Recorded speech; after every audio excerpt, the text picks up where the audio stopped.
Traz o brinquedo aqui, papai, pra me jogar pra você. Daqui. Não, tá aí na minha mão aqui. Na minha mão. Na minha mão.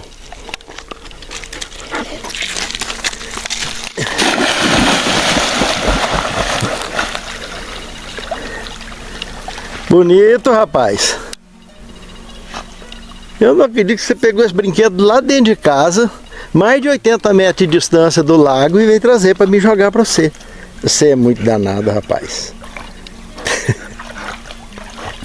Tá bom. É isso aqui, meus irmãos. Isso é vida no campo. Aqui é o Porto Leste. Se programem para vir conhecer o Vitrine do Lago e vir reservar o seu lugar aqui. Um forte abraço a todos. Olá, meus irmãos, minhas irmãs. É uma alegria enorme poder revê-los através do estudo da Palavra de Deus. Eu gostaria, antes de iniciarmos esse estudo, de convidá-los para uma palavra de oração. Senhor Deus, muito obrigado por termos essa oportunidade a cada dia de nossas vidas, de buscarmos sempre na Tua Palavra, Senhor, o sustento para a nossa fé. Nos capacite a compreensão do tema que estudaremos e principalmente que possamos não só entender, mas praticar e transmitir àqueles que nos cercam. Fortaleça a nossa fé e a capacidade de Te servirmos e de Te adorarmos em espírito e em verdade. É o que Te pedimos agradecidos em nome de Jesus. Amém, Senhor. Hoje, a quinta lição desse novo trimestre, o primeiro trimestre do ano de 2026, temos aqui, brilhando como estrelas na noite. Ousado o tema, né? Mas real. Façam tudo sem murmurações e nem discussões, para que se tornem irrepreensíveis e puros, filhos de Deus inculpáveis, no meio de uma geração perversa e depravada, na qual vocês brilham como estrelas no mundo. Paulo, tomado pelo poder do Espírito Santo, escreveu essas palavras em Filipenses 2, 14 e 15, que ecoam através do tempo até os nossos dias. Não mudou nada. Tanto para trás dessa escrita, como adiante dessa escrita até os nossos dias, sempre aqueles que se dispõem a servir a Deus não negociam a fé. Servem a Deus e o adoram em espírito e em verdade. São soldados disponíveis a todo instante para enfrentarem as batalhas do grande conflito entre o bem e o mal. São servos do Altíssimo. Paulo orou por esses companheiros de luta, como também ele foi um grande soldado, um grande guerreiro. E essas escritas e essas histórias chegam até os nossos dias, promovendo a nossa fé e nos habilitando através da inspiração dessas histórias no nosso dia a dia. Lembra que Deus instruiu os hebreus a obedecer, acrescentando ainda: pois assim os outros povos verão a sabedoria e o entendimento de vocês. Quando eles ouvirem todos esses estatutos, dirão: de fato, esta grande nação é um povo sábio e inteligente. É o que está escrito em Deuteronômio 4, verso 6. Por isso que quando entramos no segundo tema, desenvolvendo o que Deus efetua em nós. O que Deus efetua em nós? Graça, salvação. Irmãos, quando Deus revela no Espírito Sagrado que nós somos a luz do mundo, é luz proveniente de Deus, irmãos. Aceitar como desenvolver isso em nós, desenvolver o que Deus efetua em nós, como desenvolver? Aceitar e sermos instrumentos vivos, aceitar a graça dele, aceitar a salvação oferecida por ele, aceitar o chamado ministrado por ele, a mim e a você, e nos tornarmos instrumentos vivos nas mãos de Deus. A luz de Deus vai passar por intermédio de nós. E começaremos o processo que Paulo indicou aqui em Filipenses 2, 14 e 15, de brilhar como as estrelas do céu, no meio das densas trevas. Pense nisso. É muito profundo, meus irmãos. Paulo não está aqui criando, quando estudamos Filipenses 2, 12 e 13, de onde se inspirou o autor da lição a colocar esse título desse tema, desenvolvendo o que Deus efetua em nós, de maneira nenhuma, irmãos. Tem somatório salvístico aquilo que fazemos. Apenas é uma expressão de amor e gratidão simultânea, automática, daqueles que são salvos pelo Senhor. Porque Cristo diz que se me amardes, guardareis os meus mandamentos. Então, fazer qualquer coisa na causa de Deus é simplesmente uma expressão de gratidão à salvação consciente que nós recebemos. E é impossível alguém que tem essa consciência não ter essa fé e não ter essa certeza absoluta da salvação. Se tem dúvida, tem alguma coisa errada. Precisamos ter certeza absoluta. E essa certeza só vem quando nos apegamos ao chamado, quando aceitamos e nos tornamos instrumentos vivos nas mãos de Deus. É dessa forma que nós desenvolvemos o que Deus efetua em nosso interior. É com amor, é com tremor, representando uma verdadeira reverência ao nosso Salvador, ao Senhor dos Senhores. Pense nisso. Isso é de uma profundidade muito grande. O terceiro tema, luz em um mundo escuro. Aqui, agora mergulhando mais ainda nesse tema tão lindo, temos o estudo de Filipenses 2, 15 e 16, dentre outros textos desse mesmo capítulo do livro de Filipenses. Para que alcancemos esse padrão de cara, Paulo, logo no verso 15, diz que nós precisamos ser irrepreensíveis. Não foi isso que nós lemos aqui no final da abertura da lição? Se tornando irrepreensíveis, inculpáveis, brilhando então como estrelas numa noite escura. Isso significa sem culpa, sem falta. Esse termo foi usado para descrever o caráter de Jó, inclusive. Lembra lá em Jó, no capítulo 1, verso 1 e o verso 8? Como também no capítulo 2, o verso 3, no capítulo 11, o verso 4, capítulo 33, verso 9, do livro de Jó. Todos esses textos apresentam Jó como servo de Deus que tinha esse padrão indicado aqui por Paulo, quantos e quantos anos? Mais de 2000 anos à frente dos dias de Jó. E é o padrão que chega aos nossos dias. Da mesma forma, quando nos entregamos ao Senhor, adquirimos esse padrão das mãos do próprio Senhor, que nos reveste com a sua justiça e com o seu amor, com a sua misericórdia, e nos capacita, mesmo como mortais, a servirmos em espírito e em verdade, a adorarmos em espírito e em verdade, e a sermos úteis na causa do Senhor, que envolve a sermos úteis àqueles que nos servem. Amarmos de verdade e sermos úteis. E não é fácil. Pode ter certeza que não é fácil, mas o Senhor é conosco. Sabe, irmãos, nós não podemos ter medo de ser diferente. Fazer isso que Paulo está pedindo aqui, está orientando, está apontando, é ser diferente, irmãos. E para ser diferente, a nossa fé sempre irá nos distinguir dos demais. Isso é algo surreal, irmãos. Quando nos conectamos com o Senhor, a ponto de sermos identificados como seres diferentes dos demais. E precisamos aprender a ter essa conexão com o Senhor, mesmo como réis mortais que somos. Porque nossas escolhas no dia a dia é que determinam quem somos e o que seremos amanhã. Quem somos hoje e o que seremos amanhã. Pense nisso. O quarto tema, sacrifício vivo. Aqui é outro ponto tenso que Paulo viveu, e a igreja primitiva, da mesma forma, não foi diferente. A igreja da Idade Média não foi diferente. Sabe, irmãos?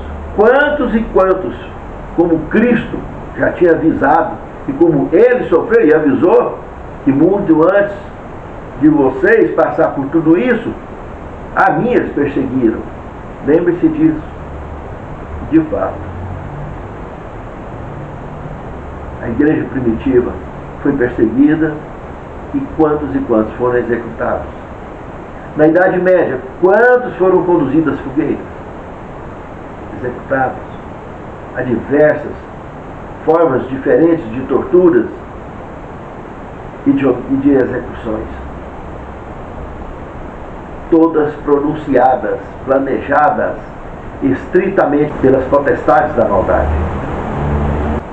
Quando Paulo, em Romanos capítulo 12, verso 1 e 2, apela para todos nós sobre esse tema, ele disse: rogo-vos que apresenteis vossos corpos como sacrifício vivo, puro, santo e agradável a Deus. Irmãos, essa é a verdadeira coragem da fé.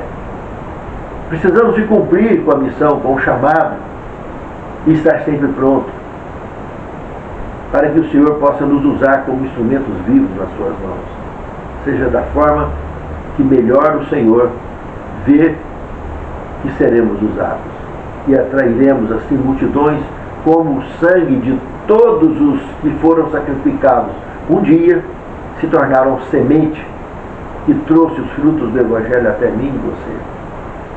Sabemos que enfrentaremos uma última perseguição hoje nos nossos dias, desde que o Assolador mostrou os dentes.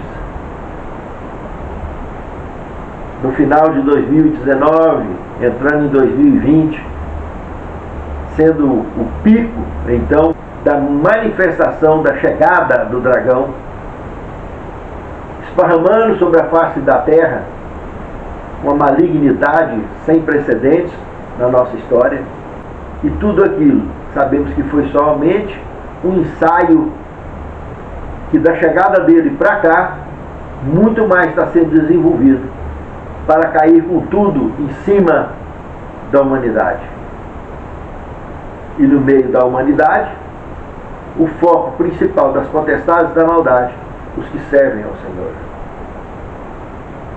Sistemas tendenciosos, maliciosos, que combatem a família, que combatem a moral, que combatem a religiosidade, que combatem a crença no Deus vivo, que promovem a ideologia de gênero, que promovem a imoralidade, que promovem a injustiça, tem se mostrado com muita força, desde que então o dragão mostrou os dentes. Mas Paulo, em 1 Coríntios capítulo 11, verso 1, ele disse: sede meus imitadores como eu sou de Cristo. Pode ter certeza, irmão, que como Paulo disse isso, nós não só podemos viver isso, mas também sermos usados como referência para outros cristãos, por causa da nossa fé e da nossa conexão que temos com o Senhor, e a maneira com que de fato amamos e servimos ao nosso semelhante também. No quinto tema, caráter provado. Aqui entra nesses dois próximos temas, esse da agora e o próximo, Paulo citando o nome de pessoas que se destacaram na sua avaliação pessoal sobre o envolvimento na causa. O primeiro aqui é Timóteo, que ele apresenta.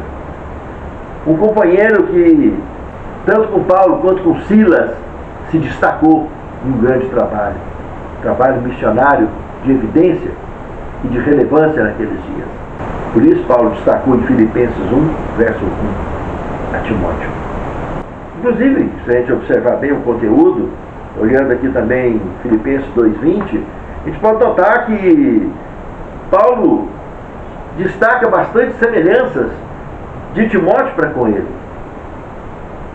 Ou seja, Timóteo buscou de fato ser o imitador de Paulo, assim como Paulo foi imitador de Cristo. Isso é bacana. Outra qualidade de Timóteo destacada por Paulo é o seu caráter provado, como ele comenta em Filipenses 2,22. Isso é coisa bacana, irmãos. Você conhecer o caráter cristão, de um cristão de fato, e não de um cristão de fachada. E olha que o caráter de Timóteo foi testado a duras provas, tribulação pesada, da mesma maneira que Paulo também sofreu. Sabe, irmãos, muitos desafios nas nossas vidas testam a nossa fé, testam a nossa paciência. Não é fácil, irmãos. Essa semana mesmo, eu estava vindo de uma frutaria ali em cima, eu estava vindo na moto, e por um instante, pertinho aqui da minha casa, por um instante eu me distraí um pouco e não vi da hora que eu, ao invés de eu estar mais à direita da pista, eu estava no meio da rua, no meio da minha pista. E não tem nada demais propriamente dito. Só que um indivíduo que vinha numa viatura policial, sozinho, deveria estar com a cabeça em outros mundos, e veio para passar de qualquer jeito por ali, me ultrapassando à esquerda. É o lado certo de ultrapassar, tudo bem. Só que quando eu já percebi, ele já estava em cima. E o indivíduo deu um grito comigo de dentro do carro, me chamando a atenção de uma maneira tão desagradável. Eu imediatamente saí pela direita, eu voltei, indo mais perto do meio-fio. Mas o camarada emparelhou comigo e veio falando e humilhando, falando tanta bobagem, tanta besteira, desnecessária, né? O indivíduo até jovem, deve ter no máximo aí seus 35, 40 anos, motelão, grandalhão, e falando, e não falei nada, só olhei para ele, e olhei para frente, continuei seguindo minha rota, ele passou, foi embora, e eu imediatamente orei a Deus, para que Deus guiasse o caminho dele, que ele encontrasse os caminhos de Deus e viesse a servi-lo em espírito e em verdade, e não ser usado como alguém que as potestades da maldade, que demônios venham a tomar conta, usar da posição militar que ocupa para humilhar a população, para pisotear a população. Então, isso é algo surreal. A gente vê o nível de ódio e de maldade que está no coração das pessoas. Se achar o dono da razão e da verdade a ponto de humilhar as pessoas. A única coisa que eu pude fazer foi isso. Mas é difícil, não é fácil, irmãos.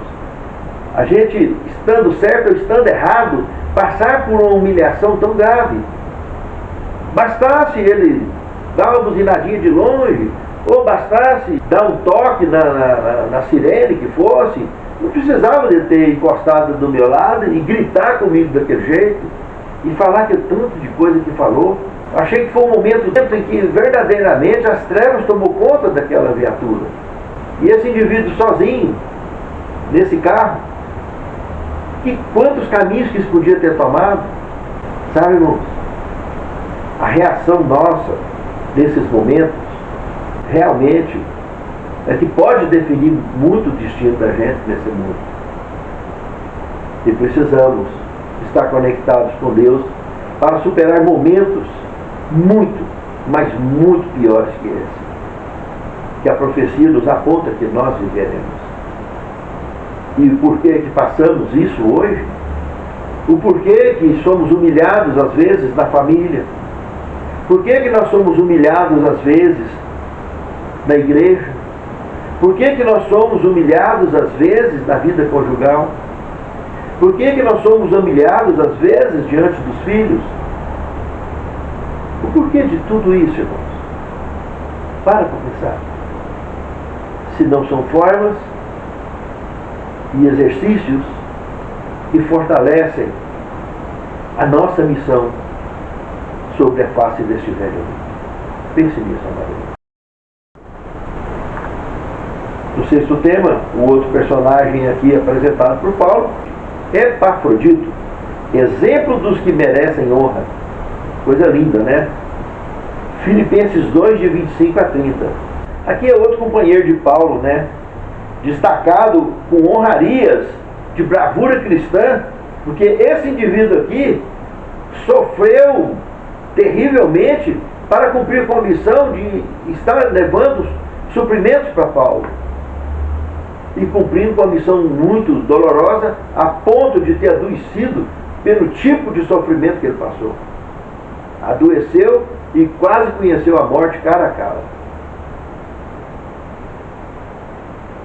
Mas foi poupado por Deus e se recuperou e voltou, sendo indicado por Paulo, sugerido por Paulo, que a igreja o recebesse com todo amor e carinho e o tratasse com a devida dignidade, por se tratar de um guerreiro de fato na causa de Deus. E quantos guerreiros hoje dentro da igreja são rejeitados, são jogados de lado. Nos dias de Paulo também aconteceu isso, antes de Paulo aconteceu. O próprio Cristo foi rejeitado pela liderança da sua igreja no seu dia. Quem somos nós para querer ser diferentes? As perseguições se estenderiam em todos os aspectos de nossas vidas, irmãos, segundo a palavra de Deus, segundo a profecia. Mas no céu está registrado o nosso nome e a nossa fé. E o Senhor é conosco. E se o Senhor é conosco, quem poderá ser contra nós? No sétimo tema, o prazer da luz. Queria citar um texto aqui de Testemunhos para a Igreja, volume 5, páginas 69 e 70, que diz o seguinte: não está longe o tempo em que a prova envolverá a todos. A marca da besta nos será imposta. Os que passo a passo cederam às exigências do mundo e se sujeitaram a costumes mundanos, não acharão difícil submeter-se aos poderes dominantes, de preferência a expor-se a escárnios, insultos e ameaças de prisão e morte. Quanto mais profunda a noite para o povo de Deus, mais brilhantes as estrelas. Satanás atormentará intensamente os fiéis, mas em nome de Jesus eles se tornarão mais que vencedores. Ó Senhor, muito obrigado por nos confortar com mensagens tão profundas, vindas do texto sagrado, inspiradas no Teu Santo Espírito e na Tua Palavra. Santifica-nos, Senhor, na Tua Palavra, porque a Tua Palavra é verdade. Nos capacite a cumprir com a nossa missão e Te adorar em Espírito e em verdade. E estarmos preparados, sempre, para sermos usados nas Tuas mãos como instrumentos vivos. Te pedimos e agradecemos essas bênçãos, em nome de Jesus. Amém, Senhor.